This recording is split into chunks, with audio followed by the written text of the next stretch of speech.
राधे राधे। अभिवादन के जो भी शब्द आपको प्रिय लगे उसमें हम आपका स्वागत करते हैं। आज हम यह जानेंगे कि मन हमारा सबसे बड़ा मित्र है और सबसे बड़ा शत्रु है कैसे। जैसा कि वैदिक साहित्यों में कहा गया है, प्रत्येक व्यक्ति इस शरीर रूपी रथ पर आरूढ़ है और बुद्धि इसका सारथी है। मन लगाम है तथा इंद्रियां घोड़े हैं। इस प्रकार मन तथा इंद्रियों की संगति से यह आत्मा दुख या सुख को भोगता है। बुद्धि को मन का नियंत्रण करना चाहिए, किंतु मन इतना प्रबल है, इतना हठी है कि इसे अपनी बुद्धि से जीत पाना कठिन हो जाता है। जिस प्रकार की अच्छी से अच्छी दवा द्वारा कभी कभी रोग वश में नहीं हो पाता, उसी प्रकार बुद्धि के द्वारा मन को नियंत्रण कर पाना कठिन हो जाता है। अब हम आपको यह समझाएंगे कि मन पर काबू कैसे पाया जाए। हम यह देखते हैं, मन केवल दो तरह से सोच सकता है, अच्छा या बुरा। सबसे पहले हमें अपने मन को शरीर से अलग देखना होगा।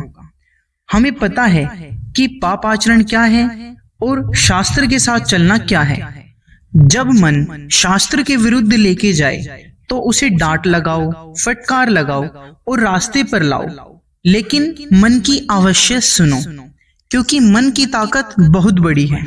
मन चाहे तो अभी श्री कृष्ण की सेवा में लगा दे और ना चाहे तो पता नहीं क्या गलत कार्य हमसे करा दे। मन अगर सही रास्ते पर लेके जा रहा है तो इसकी अवश्य सुननी चाहिए। ऐसे प्रबल मन को योग द्वारा वश में किया जा सकता है। योग में मन तथा आत्मा का विशेष महत्व है। मन ही योग का केंद्र बिंदु है। योग का उद्देश्य मन को रोकना तथा इंद्रिय विषयों के प्रति उसे हटाना है। यहाँ पर इस बात पर जोर दिया गया है कि मन को इस प्रकार प्रशिक्षित किया जाए कि वह मनुष्य को अज्ञान की दलदल से निकाल सके। मन को वश में किए बिना योग करना मात्र समय को नष्ट करना है।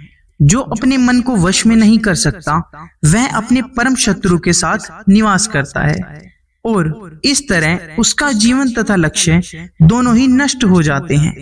जीव की स्वाभाविक स्थिति यह है कि वह अपने स्वामी की आज्ञा का पालन करे। अतः जब तक मन शत्रु बना रहता है, तब तक मनुष्य को काम, क्रोध, लोभ, मोह आदि की आज्ञाओं का पालन करना होता है। किंतु जब मन पर विजय प्राप्त हो जाती है तो मनुष्य इच्छा अनुसार उस भगवान की आज्ञा का पालन कर सकता है जो सभी के हृदय में विराजमान है। अब बात यह आती है कि मन को वश में क्यों करें। जब मनुष्य का मन स्थिर हो जाता है तो मनुष्य के पास भगवत आज्ञा पालन के अतिरिक्त और कोई विकल्प नहीं रहता। मन को किसी न किसी उच्च आदेश का पालन करना होता है। मन को वश में करने से स्वतः ही परमात्मा के आदेश का पालन होता है। इसीलिए कहा गया है, जिसने मन को जीत लिया है उसने पहले ही परमात्मा को प्राप्त कर लिया है, क्योंकि उसने शांति प्राप्त कर ली है। ऐसे पुरुष के लिए सुख दुख, सर्दी गर्मी एवं मान अपमान सब एक समान है।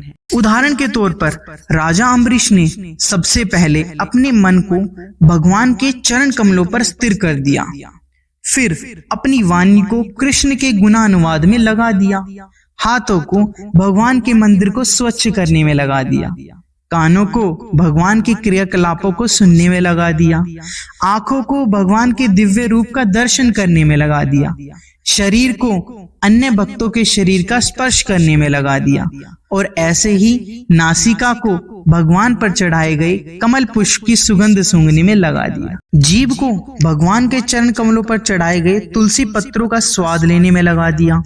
पांवों को तीर्थ यात्रा करने तथा भगवान के मंदिर तक जाने में लगा दिया। सिर को भगवान को प्रणाम करने में लगा दिया और अपनी इच्छाओं को भगवान की इच्छा पूरी करने में लगा दिया। ये सभी कार्य एक भक्त के अंदर केवल मन को स्थिर करने से ही आए थे। ऐसे मन का स्थिर हो जाने से मनुष्य कभी सत्य से दूर नहीं होता और इस सुख की प्राप्ति हो जाने पर वह इससे बड़ा कोई दूसरा लाभ नहीं मानता। ऐसी स्थिति को पाकर मनुष्य बड़ी से बड़ी कठिनाइयों में भी विचलित नहीं होता। यह स्थिति भौतिक दुखों से वास्तविक मुक्ति की ओर लेके जाती है। इसीलिए कहा गया है, मनुष्य को चाहिए कि अपने मन की सहायता से अपना उद्धार करे और अपने को नीचे न गिरने दे। यह मन बुद्धिजीव का मित्र भी है और शत्रु भी है। जिसने मन को जीत लिया है उसके लिए मन सर्वश्रेष्ठ मित्र है, किंतु जो ऐसा नहीं कर पाया उसके लिए मन सबसे बड़ा शत्रु बना रहेगा। ऐसा भगवत गीता में लिखा गया है। ऐसे और मुख्य तथ्य जानने के लिए आप हमारे चैनल को सब्सक्राइब करें। अगर हमारी वीडियो अच्छी लगी हो तो लाइक, शेयर एंड कमेंट करना ना भूलें। राधे राधे।